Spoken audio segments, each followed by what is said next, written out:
Hello traders, welcome to marketaddiction.net.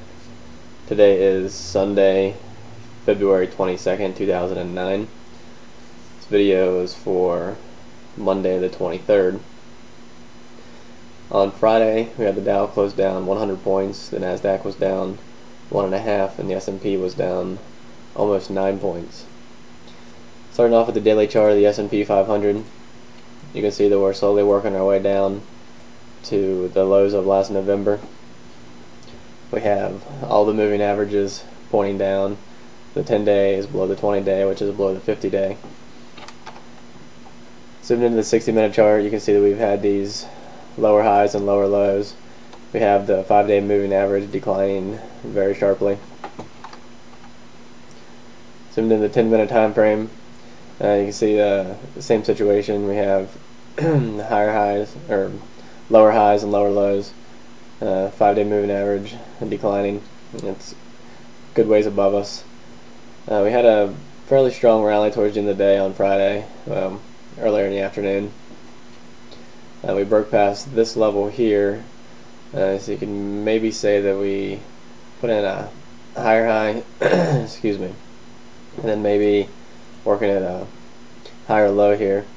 If we do get a bounce, I don't expect it to be very much. We need to get above this level first, and then we have several areas of resistance above us. We have the 5-day moving average, which by the time we get up there would probably coincide with this level. We have this high, we have the gap all the way up here. So we have a lot of levels above us for resistance, so I'm not really expecting a whole lot to the upside. On the 60-minute chart, we could get all the way back up to this level here and still not put in a higher low, or a higher high rather, on the 60-minute chart. So if we do get up there, I'll be probably looking to enter some more short positions. Some of the individual stocks on my watch list is NOC. This is a call on the short side. We have a lower high in here, and this has this rolling over look to it. We're trading below this 50-day moving average. Zooming in the 60-minute time frame, you can see the lower highs that we've had in here. 5-day moving average is pointing down. We have this support level here that we just started to barely break through.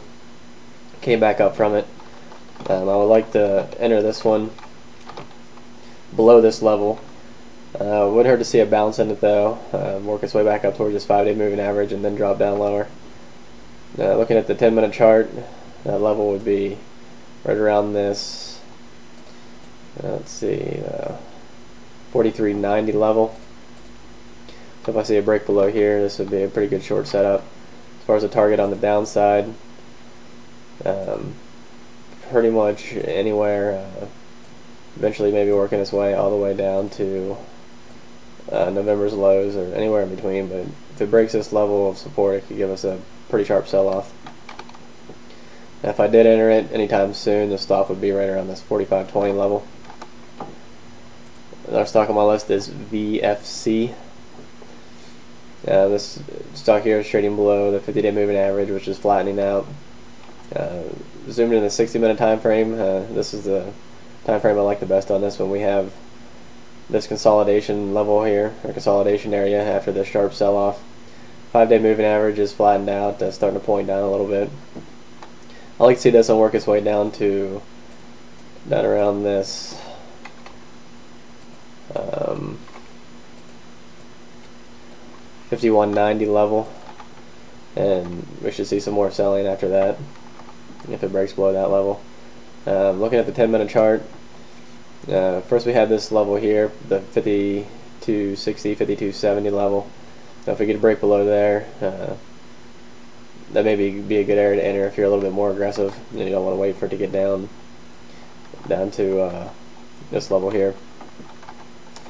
So I'm not going to look to enter this one right away, but I am going to be keeping my eye on it for a profit target. And first target would be this level, with it eventually going all the way back down to here.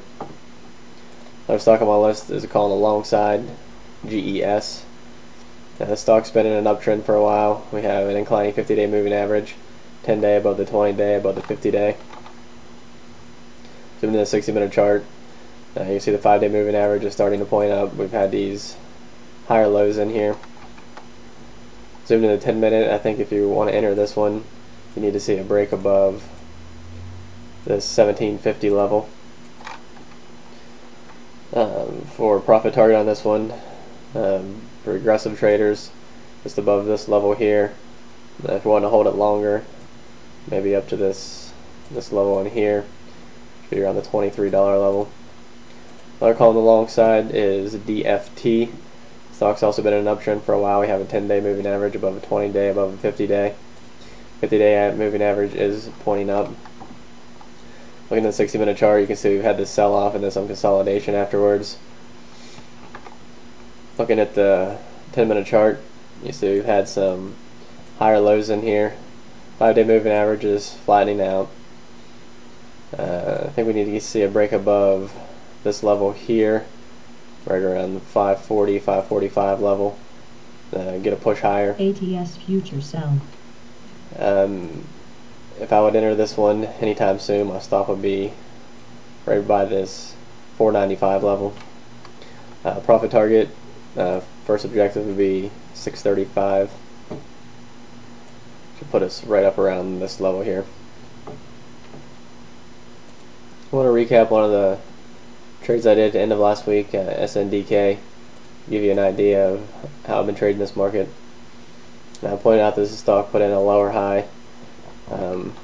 Looking at the 60-minute chart, I know it had a series of lower highs, lower lows. 50-day moving average, or 5-day moving average rather, was declining. And I posted a lot of updates on my blog about me moving my stop down on this one to lock in profits. That's what I was going to highlight on this one. Basically, once I enter these positions, what I'll do is I'll zoom in all the way to the 10-minute time frame, possibly even 5-minute time frame, and I'll move my stop down just above these previous highs. Because in this market, I don't want to give any profits back, and very often I'll set my stop at break even after I take my first profits, because I don't like to see these go against me.